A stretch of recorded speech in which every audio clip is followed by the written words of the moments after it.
স্বামী মারা যাবার কারণে অথবা ডিভোর্স হওয়ার কারণে যদি একজন মহিলার একাধিক বিয়ে হয়ে থাকে, 2 বা ততোধিক বিয়ে হয়ে থাকে এবং প্রত্যেক সংসারেই যদি 1 বা একাধিক করে সন্তান থাকে, তাহলে ওই সন্তানেরা কি ওই মায়ের সম্পত্তি সবাই সমানভাবে পাবে?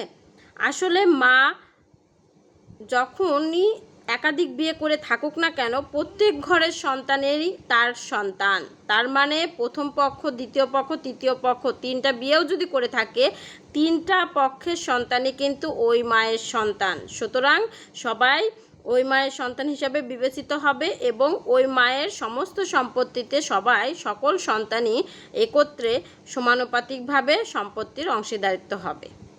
তার মানে যে প্রথম পক্ষের সন্তানই পাবে, দ্বিতীয় পক্ষের সন্তান পাবে না, বা সর্বশেষ সংসারের সন্তানেরা সম্পত্তি পাবে, বাকি সন্তানেরা পাবে না, এটা কিন্তু না। সবাই তার সন্তান।